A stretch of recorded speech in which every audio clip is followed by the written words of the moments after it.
first of all, before I get started, I did see Crystal on, but this isn't just for Crystal. We are recording this meeting. So that's my disclosure. I want everyone to know that. And then I would ask that you go ahead and mute yourself. And then if you've got questions as we move through, just go ahead and put them in the chat feature. But I want to welcome everyone for joining us. For those of you who don't know me, I'm Miggy Sudica, a member of Women in Leadership. And I want you to, part of Women in Leadership, our goals are to promote professional and personal growth opportunities for women, also to expand diversity, equity, and inclusion throughout the organization, as well as to further develop community across ZipRecruiter.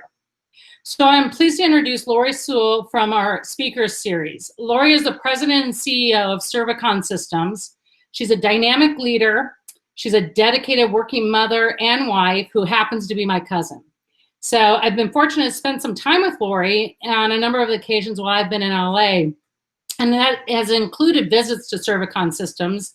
And on one occasion last summer, I was able to see Laurie speak at a Vistage Women in Leadership Forum. And she did a great job at that event. So I thought, wow, I'm going to ask her to join our speakers series. So I was pleased that she accepted. And before I turn it over, I do want you to know that we do have questions that were sent in for this meeting. But if you do have questions, like I said, put them in the chat and we'll try to get to all the questions that we have. And I'd like to turn it over to Laurie so she can tell you her story, and then we'll get to the Q&A. So go at it, Laurie. Thank you, Miggy. I appreciate it. Thank you, everyone, for having me here today. I first have to have a little disclosure. I'm sorry for the terrible lighting and the little noise in the background. I'm in Utah. I live in Los Angeles, but I'm in Utah right now, visiting my daughter. And so I found the tiniest hole that I could have Wi-Fi and actually be here today. But thank you for having me. So Miggy asked me to tell you a little bit about my career pathway first. And so I've been with Cervicon for a very long time. I actually started as an intern in college. Funnily enough, one of the activities that they had me doing during that time was calling clients and validating open invoices, which I later learned was collections.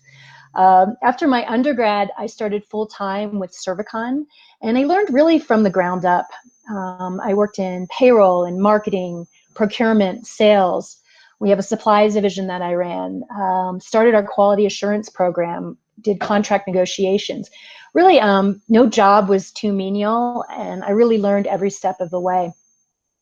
I left Cervicon for a few years in the mid-90s and ran a supply distribution company in the same industry, where the industry is the cleaning and maintenance industry. And I worked for a major chemical manufacturer.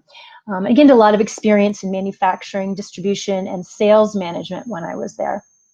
Then I went back to Cervicon and worked my way up into a VP role, and then became president in 2009, and then CEO in 2015, and then a minority owner in 2018, and we are now a certified woman-owned business. Yay! In all that time, Cervicon grew from I think when I started, we were really a $12 million organization, and we're on track to close this year around 90 million with 1,600 employees. So I've seen the growth of Cervicon, been really part of the growth of Cervicon. The industry is a very large industry. It's an industry that a lot of people aren't even aware of. We call ourselves kind of a maintainer industry. We perform building services, primarily cleaning, but we do other HVAC type services and technical services. But I like to call ourselves a people company that cleans, because at the base and at the core, we are a people company. We are a service company. Our product is the work of our people.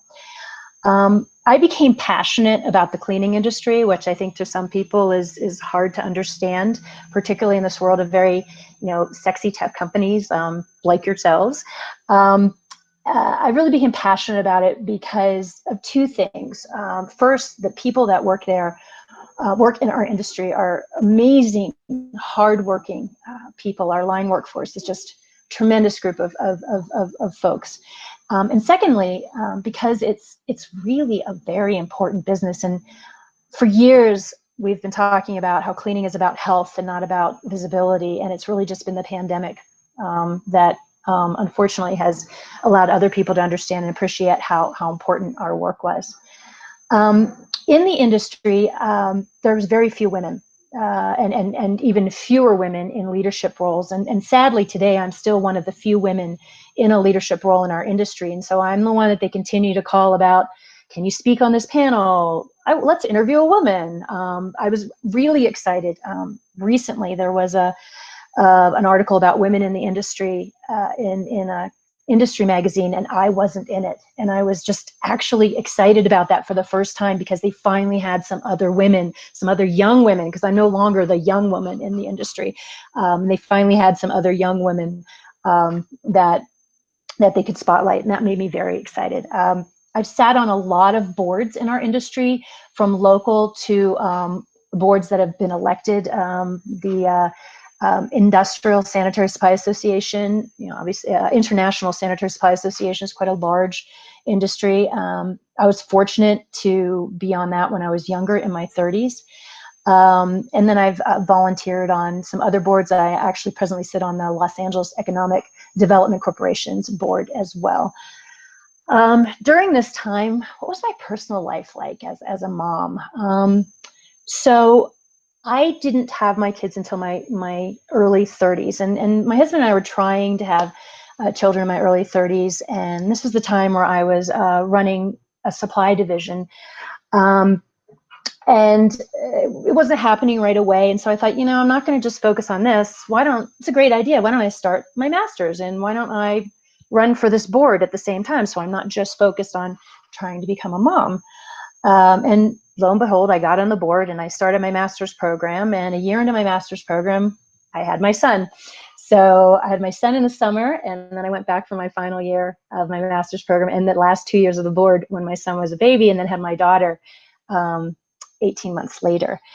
So it was difficult juggling two young children in a career. And at the time, unfortunately, later in my marriage, my spouse wasn't as supportive as somebody who's kind of climbing the ladder, or any working woman would have liked. And there were some challenges.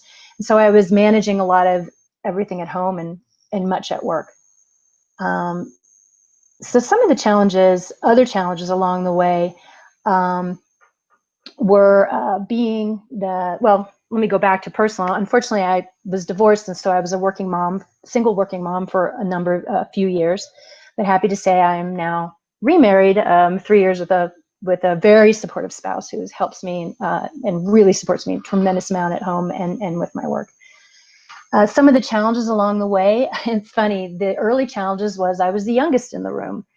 Then I was the only woman in the room. Now I'm kind of the older person, non-tech person in the room. Divorce and single parenting and being a working mom, all of those have been challenges that kind of worked through along the way. One of the things that I like to share when I talk to women at events like this in particular is that it's easy to sit up and say, oh, I'm the CEO, I'm the president, I run this organization, there's all these people that do things that I say. And it looks good, it looks pretty. And it's not perfect. It is hard. It is a struggle along the way. And we have, very similar struggles in managing and balancing work and life. But so much of it is who you choose to partner with along that way, your friends, your family, and the support that you have that really helps you get through that. So even us who get to these titles that seem very bold and big, we are very human along the way. I'm happy to share that with you. I think somebody asked me, what is one thing that has made a big difference for me in my career? And I will say it is stepping out and being bold in asking before I wait to feel worthy. And as women, a lot of times we wait for people to ask us, or we wait for people to step up and say or recognize what you're doing, and we work really good and we do great work, and we go, somebody's going to notice us. And oftentimes they don't, or they're looking somewhere else and standing up and being bold. And I have a couple really fun examples. I'll just briefly share. One of my more favorite ones was early on in my career. I was at an industry trade show. Again, one of the only women, and the only one actually wearing color.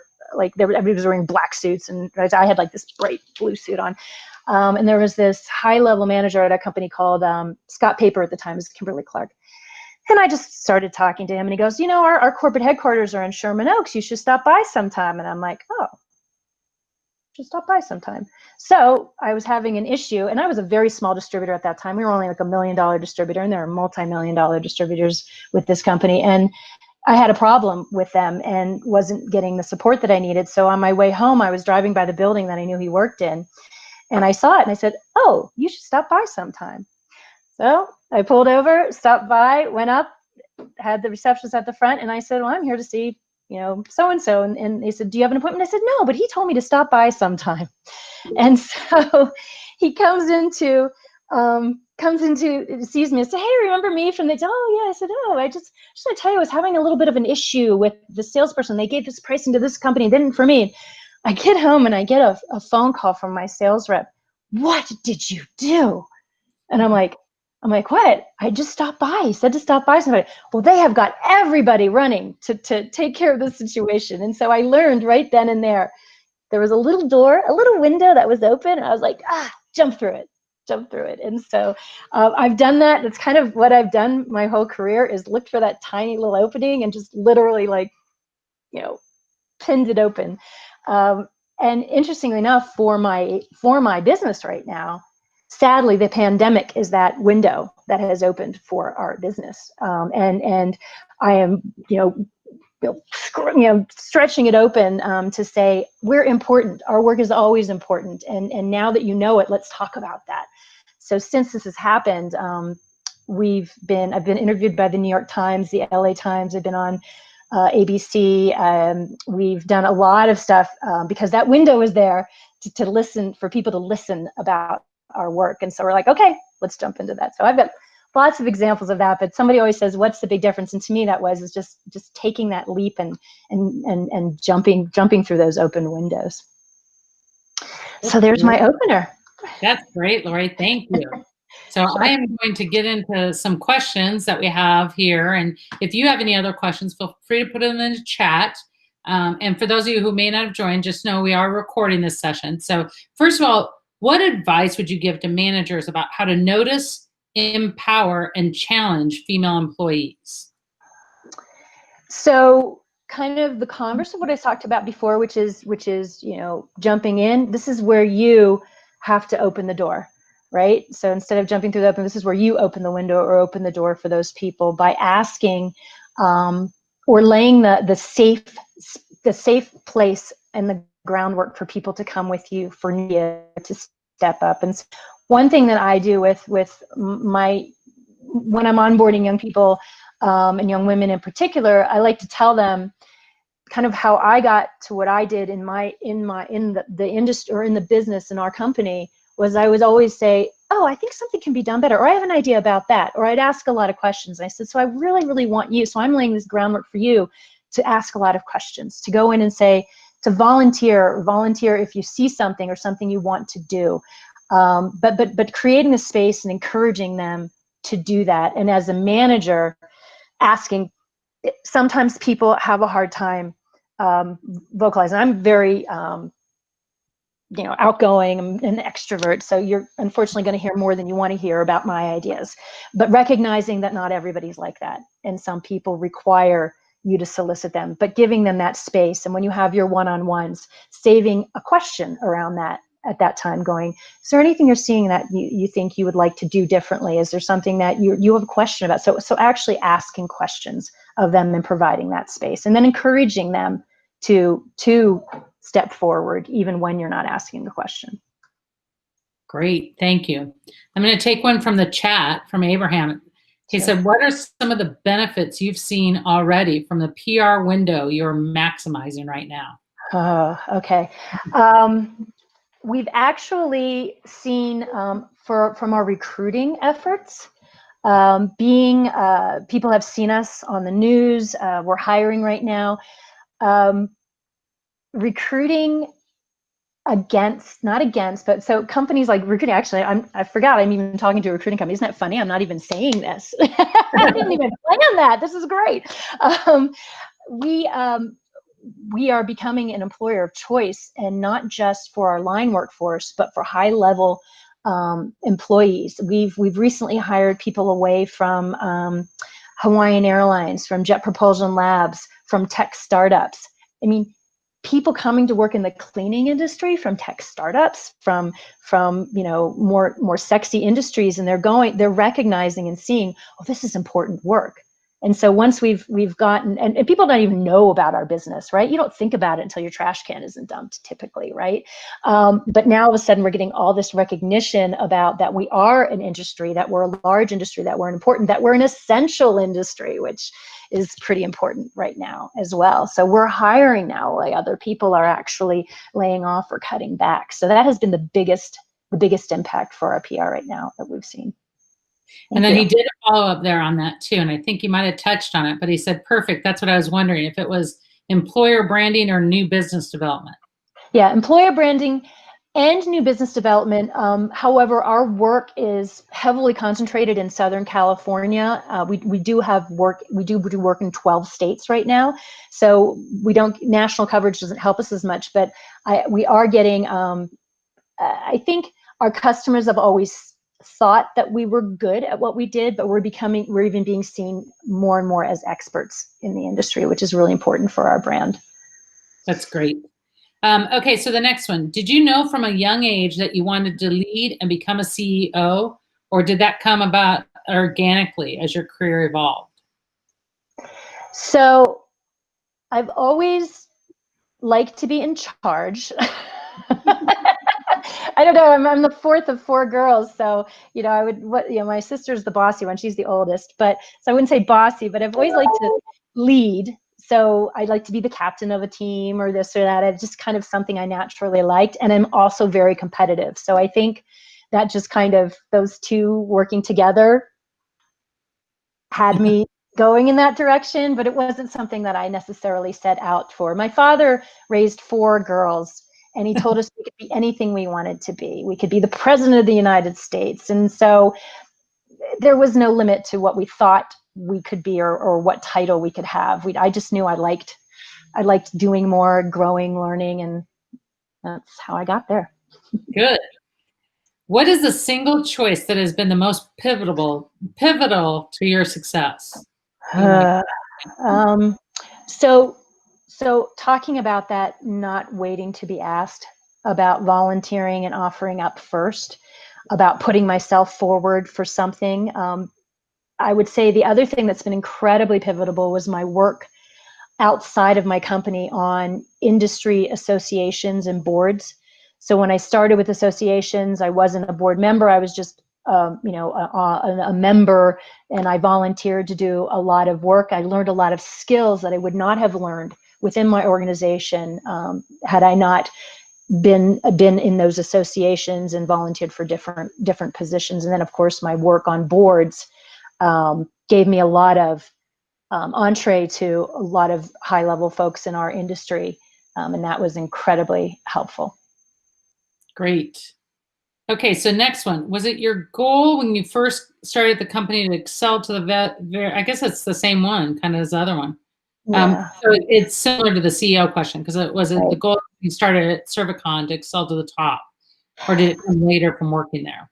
No, I was in college. I started in computer science because my parents told me that's what I should do, and I would get a job, right? It was all about getting a job. It wasn't about following your passion or your dream, right? It was about getting a job.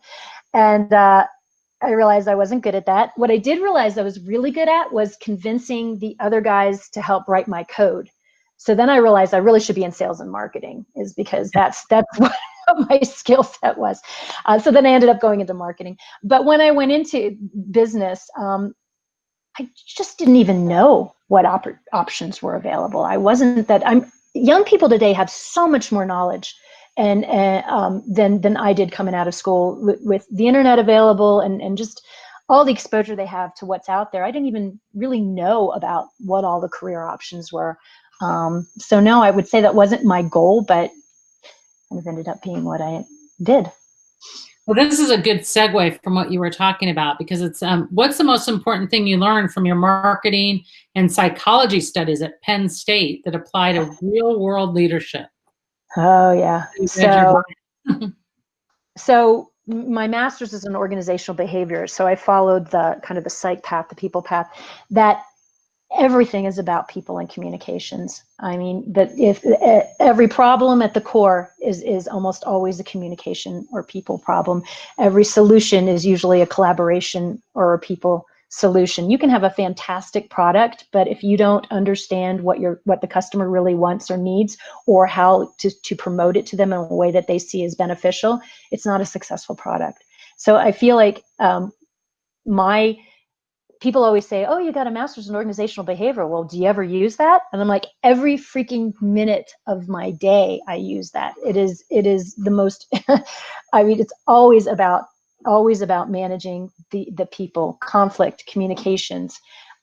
So I couldn't have, frankly, for the role I'm in, I could not have had a better degree than those combinations.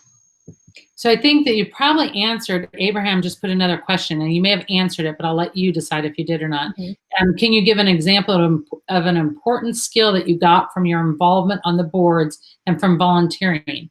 What is a skill you'd recommend going after? Sure. So in my business, I didn't have an opportunity to do a lot of public speaking or being in front of groups.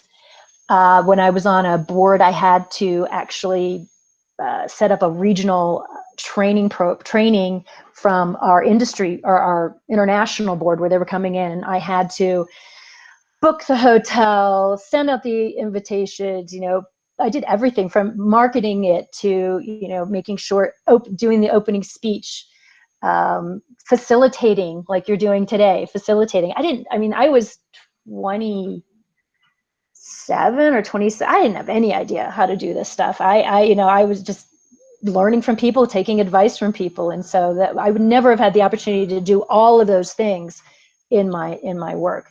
And then on my board, the board and the international board, another thing that I really had a great opportunity was doing they did something called SLRP, which was a very interesting strategic long range planning process that at our company we weren't doing back in the 90s or early 2000s, I guess.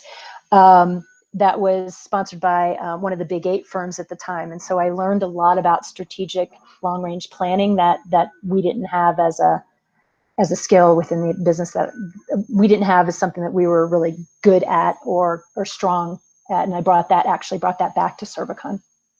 Wow, that's great. Good. Thank you. Okay, so what advice would you have for women in the workplace who are trying to advance their careers? Oh, let's see. Well, going back to volunteering for within and without your organization. So outside of your organization, associations that are related to your industry. If you want to stay in your industry, if you want to move into an industry, try to find another association that you can become involved with. Charities. One thing. This is a great story. I've been kind of pseudo mentoring a friend of mine's daughter. She's in the entertainment industry, and she's very young, and she's only been in the business for a couple of years, and she's an administrative assistant, and she's trying to determine how she wants to, find her way through and up the ladder there. And she's joined an affinity group where she's meeting people who aren't in her same department and who are at different levels within the company. So she's not just with the group that she's involved in. So actually her affinity group, she plays Dungeons and Dragons once a week with this group of people. Yet she goes, it's great, Laurie, because I'm meeting with people from production and people from other departments, and the production and managers in those departments. They're just not all my same level or all in the same department. So this is a great example, eventually when you guys are able to be together again, in a room as women, to be in those groups where you can, have cross-functional opportunities. And then volunteering for cross-functional projects, standing up and going, I want to be on that project, because that gives you exposure to other departments and other skill sets. Great. Thank you. Okay, this one's a good one. Do you have any professional insecurities? If so, how do you combat or develop them? Oh, so I feel like I'm a pretty good leader, but I am not a trained manager or a good manager. I've gotten better through the years, but most of my career has been in the same organization, and I haven't had a lot of formal training in management. So I think I might have the luxury at my role, but I'm really honest and open with people about where I think I have some weaknesses. And so in that category, I'll say, look, I'm working on this. And so I let them know I'm working on this. I'm working on being mindful, right? I'm working on being present. I'm working on some of these skills. So, I'm not going to be perfect at them, but I'm working. So I ask for a little forgiveness up front. And then I do a lot of reading and surround myself with really, really smart people who are better at things than I am than me. I have somebody called my professional soulmate, if you will, at work, who likes the same things, who I like, who has the same values of me, who we get along really well, but has different strengths. And so when something comes up that I'm just not really great at, I can either confer with him and ask for his support, or allow him to do this piece of work that he's just really better suited for. Because one thing I've learned is you're not going to be perfect or great at everything. And so I'm a big fan of strengths finders and really, really driving into your strengths and building up those skills that are critical, that you have to have, but I don't have to be a technical, like super tech whiz. I got a tech whiz that can do that, right? I have to really lean into my leadership skills. Good, thank you. How has being a woman in your industry helped or hampered your professional development? Early on, well, it's interesting. Strangely, it's helped a little bit because I've been a standout in my industry, because there aren't a lot of women, or there aren't a lot of women in leadership. So that's kind of helped me, because people are like going, oh, that's the woman that's the cervicon, that's the girl, oh, she's the one. We need a woman. She's the one. So they tap me a lot, which has been great for me, but not great for the other women in the industry. And so I think it's incumbent upon me to start going, no, how about this person, or how about Wendy, or how about this other woman in the industry. The union is a really interesting one. The union, we're in a collective bargaining agreement, so I have to sit around the table with all these kind of older men who've been really jaded by the industry and a little sour, and I'm sitting at the table going, no, these people really want to work, they're great, and they're going, and but the union calls on me. I was recently on the one of the Senate Assembly Bill 1978 to promote some sexual harassment prevention legislation for the industry. So I get tapped for all the classic women things, as well as when they need the woman kind of in the room. So it's actually been helpful to my development, but I think it's really important that I reach back and say no to those opportunities and say, there's somebody else. We need to have some other women in the business. Good. What are some of the challenges around leading a company during the pandemic? Probably a lot of the challenges you all are facing.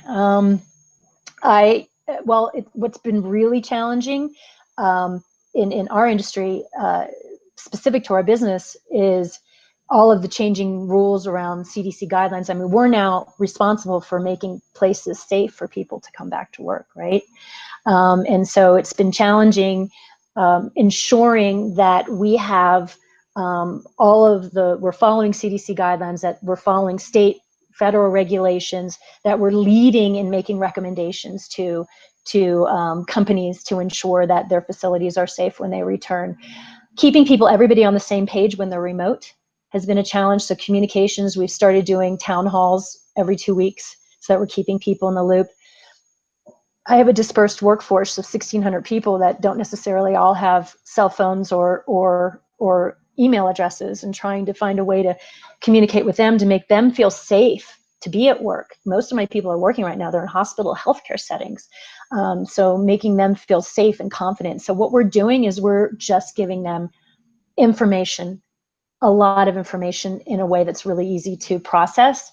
And we're ensuring we're working with an infection and prevention experts and epidemiologists and doctors to ensure that our products, our processes, and our systems are effective, and then sharing that with them. So my vision and my hope is that if you go and talk to one of my people who's disinfecting in a building, they're going to explain to you why they're doing it, what they're using, why it works, and how it's actually keeping them protected.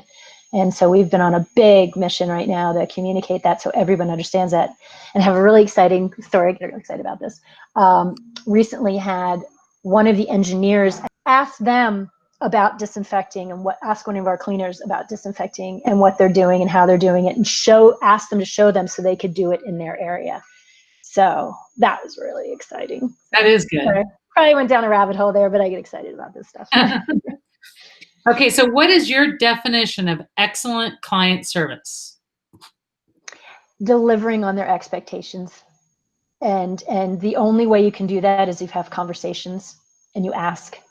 And not only we have long-term engagements with our customers over years. And so it's not just asking at the beginning of the agreement or the beginning of your contract, what do you want from me? What do you expect? What's important to you? What do we need to measure?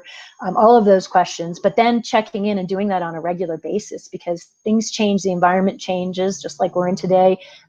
Upper management changes, and sometimes their goals change. And so it's making sure that you're always in alignment with them and their goals so that you can help them meet their expectations and their needs. Great. What do you look for when you're putting together a team? I talked earlier about they have to be people. The team, I love, when I say diversity, I mean that in just the broadest context of that word. Obviously diverse skills, diverse thinking, diverse, backgrounds, experience, heritage. My organization is just very, very, very diverse.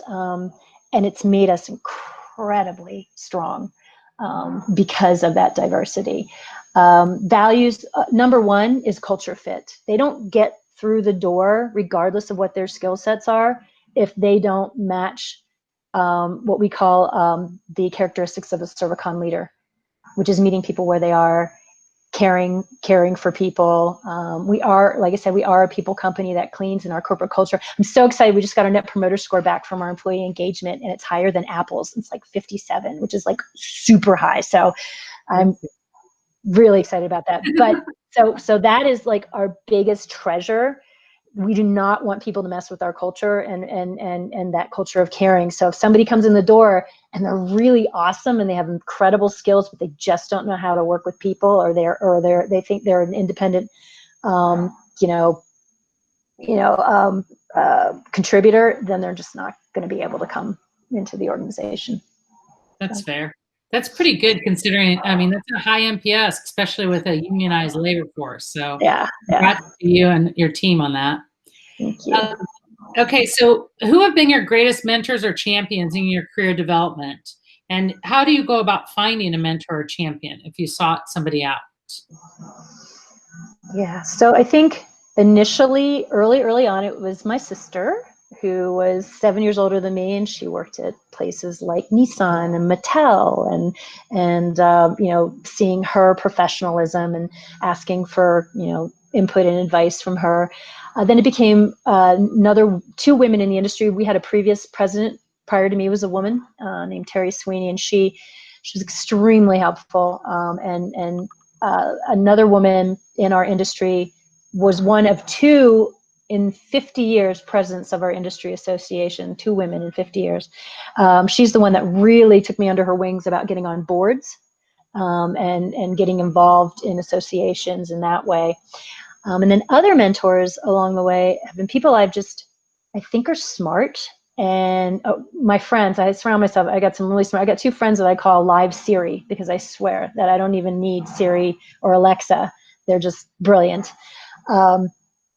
And then I've kind of taken on these other strange little mentors. When I would go to training sessions or seminars, I would go up to the people afterwards and say, hey, you know, Mr. One person has became a good friend of mine, a guy named Steve Ashkin, who's known as the father of green cleaning, wrote the book Green Cleaning for Dummies, and was the first member of the U.S. Green Building Council. And, you know, he was kind of like a big deal. And I just went up to him afterwards and said, I'm really interested. I'd like to learn more. And from that, we started emailing and we became dear friends. And so I think it's finding people that have something of interest and then finding a way to connect with them. So just ask. So, yeah, will you, I'm going off script a little bit from the questions. You'd also told me the story about meeting Chip Conley. Yeah, can you tell that? Laurie and her husband provided his book to me, actually write it when I started ZipRecruiter. So he's got a great book. So I have that book if somebody wants to borrow it from me, that Laurie and her husband gave me. But will you tell that story? Because that's a pretty good. It is pretty funny. So we were fortunate. Airbnb came to us a number of years back and said we'd really like to provide a solution to our homeowners or our hosts for a turnaround cleaning. And so we'd never really done anything on that size. It's usually we do multi-million-dollar contracts. And so we're like, okay, we'll try to figure this out. So we went into partnership with them for a couple of years to see if we could make this work with them. And during that time, I had a great opportunity. Chip Conley, who had a company called Joie de Vivre, at one point was one of the top 10 people to look at. Forbes had announced as like one of the top 10 rising stars. Writer of books, TED Talk, was working for Airbnb, is actually an elder turn for Brian Chesney at the time. And he sat in on one of our meetings. We had a planning session in San Francisco. And I just thought he was interesting. I liked him. I found out he was coming to LA. And so I called my contact. I said, you know what? Chip's coming to LA. I'd love to go to lunch with him. And they're like, well, call his, here's his assistant's number, call her and see. And so I'm like, hi, this is Laura. I'm your partner. I'm your partner on this new project in California. And I hear Chip's coming to town. I'd love to have lunch with him. And they're like, okay. I was like, okay. And so Erica, you know, he comes to LA and we meet, we have lunch, and we just hit it off on a personal level. And he kind of became this, you know, this person that, you know, seems untouchable. It's like Simon Sinek's the next guy I want to, you know, have lunch with. So I'm figuring out how to reach out to him as well. Just me, you know, cleaning lady, right? But it was amazing. And so now Chip and I, you know, I've stayed in touch with him. He now has the Modern Elder Academy in Baja California. And it just goes to show they're human. People are human. Another funny story about Airbnb was, you know, we're starting to do this work with them, and I was going to be in New York for pleasure, and the general manager of Airbnb was in New York at the time. And I said, hey, I'm going to be in New York. Let's meet. He's like, okay. Like, okay, let's meet. You know, and then when he came to LA, he's like, hey, I'm in LA, let's meet. And so I think just, you know, asking, people think people in certain positions are, you know, this powerful position. And you know, I'm sure there are people that are going to say no, and they're going to have a million, you know, barriers to get through, but it's surprising that they don't sometimes. Good, thank you. We've got a couple more. If anybody else has questions, put them in the chat. So this one is, what has been your personal motto to keep yourself moving forwards and progressing through obstacles and challenging times? And has that evolved over time with your experiences? Yeah, so this was going to be the touchy-feely part. I you know, had, you know, a lot of different challenges, and there was a period of time where I had deaths of parents and big business change, loss of a large contract, divorce, and I mean, just name it, kind of all coming down at the same time. And I saw this poem or this saying, and it was, you know, life's not about waiting for the storm to pass, it's about learning to dance in the rain. And so, I mean, it sounds a little kitschy, but the reality is I've become a really great rain dancer. And I'm also, I'm very positive, you know, so I'm always looking forward, looking ahead. People will say, oh, you're really sorry, you know, do you regret? I get that question, do you regret that? Do you regret that? And I'm like, I don't really regret things. It's like, those are learning experiences. Those are opportunities to look forward. And there's always something really good that you can see something that's in the moment seems bad or difficult or challenging. Looking back on it from 5 years later, you go, oh, because of that, I am this. Because of that, I did that. And so I think keeping those, trying to remain positive in the moment when it's challenging, knowing that it's going to be, you're going to be better, and not waiting for it to be better to be happy, for God's sakes. Because if we do that, sometimes, particularly in a pandemic situation, right? Oh, well, I'm just going to hold my breath till this pandemic's over, right? No, you're going to be holding your breath for a really long time. So you need to find the good things now in the moment that will keep you going. And I bring that attitude into my work as well. Good. Well, this one's kind of like you almost hit on, because it's almost like a regret, but what is one thing that you wish you'd done differently in your career? Gotten wiser faster. Because you look at, you're going, oh, I was, I wasn't as attentive. I wasn't as good of a listener, and so like getting better at things faster. I wish I could. But again, that goes to that, learning opportunity, and so, but in general, I'm pretty pleased with the path. I like the fact that I did a lot of different things to get where I am, simply because it's given me, as a leader of my company, people know that I really know the business, that I understand them and I understand their work and I understand what they do. And so they're more willing to follow me because I have a understanding and empathy for a lot of the work that they do. Good. Great. Thank you. So that covers most of the questions I have. If anybody else has a question, you can come off mute. We might have time for one or two more. So if somebody has one, they can jump in. Somebody just put one in. Do you ever steer people away from executive or C-level aspirations? And why?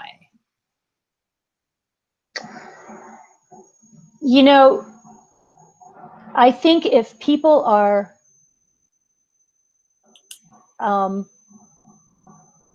experts in one particular area, sometimes people who are really, really experts in one category, and they've just gone vertical in that, I think it's very hard to move over into a C-level, because you do have to have more of a broad understanding of business. And I think it's interesting. I've got a client of mine. It's a great company, and they're an aerospace company, but the CEO is a scientist, and the company doesn't have a lot of great leadership. So I think if you don't have a drive or don't really love leading, then I would say, if you're an independent contributor, an individual contributor, and you like that, and you like standing on your own merit and like selling or like capturing the sale, then I would say C-level might not be for you, because you really have to be about a much broader perspective. It's not for everybody. Yeah, I can believe that. Okay, any other questions I have out there? Still have some peeps with us. I've got several authors and books. Do you have one book you'd recommend to our group? So I will tell you, Givers and Takers by Adam Grant is one of my favorites. And he's also one of my favorite thought leaders. And the premise is that early on, it looks like people who are takers do well, because they climb the ladder pretty fast. But givers, those people that give something or give to a business relationship before expecting anything back, in the long runs, are the ones that have long-term success. And I kind of feel like that's where I've been. Like I've kept relationships or had relationships with people where there wasn't necessarily anything I saw immediately as a return, but that wasn't what I was in it for. If I could share something with them, great. And then it always pays back in the long run. You always end up finding, that something comes back. So he's one of my favorites. I love Gretchen Rubin. She's not as business, but she's a lot more. She has the 4 personality types, which is really a really interesting read. Strength Finders, big fan of that. And then Simon Sinek, I like him. He gets a little highfalutin sometimes, but he's got some great ideas, and I'm a big fan of the why. So those Well, are just good. some of my. I some love of that my. you said give and take. I actually had it right here. Yay! Give and I'm take. halfway through, so good one. Oh, I think I said givers and takers. Give and take. Yeah. Awesome. Yay! Right there. Yay. That one. That's good. All right. Thanks, Thank you. Okay, I think that I'm going to go ahead and do a little summary here. If somebody has something they want to throw in before we close out, we have a few more minutes.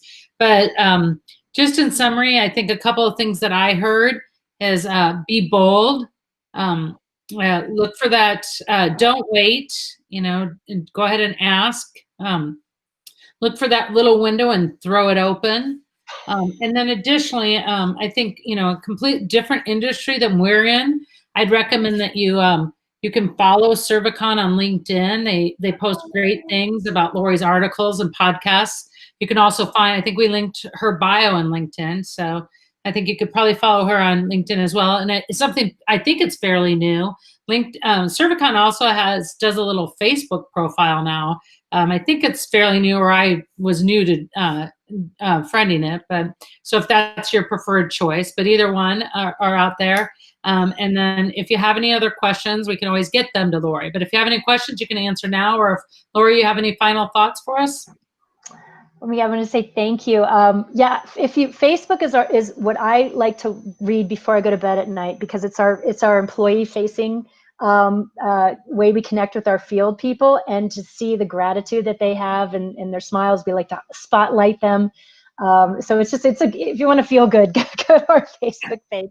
LinkedIn, yeah, really, LinkedIn, we're offering a lot of great information about the pandemic and how to stay safe during this time. So, and really simple, easy ways to understand. So I would recommend that. Somebody had asked what's ahead and what's the legacy. So personally ahead for me, my next step, I know CEO, what's the next step is I'd like to sit on other boards, for-profit boards, so I can start doing that kind of work. That's next for me. I went to UCLA's Women in Governance program to prepare for that. So I'm always learning and growing. And then what legacy do I want to leave? I would love for people to appreciate and value that our work is very important, and raise the level of respect for the people in our industry and the work that they do. So that's the goal. Yay. But thank you for having me, and I got to see a couple faces like nodding and smiling, so thank you for that. It gives me some encouragement, so thank you. Good. Well, thank you so much, Laurie. I appreciate your time, and thank you for everyone joining. And if you have friends that couldn't make it during this time, we do have a recording, so you can reach out probably to Jessica, as she has the link for the recording. So thank you for your time, Laurie. Say hello to your family. Thank you, Laurie. Will do. Bye, guys. Thank you.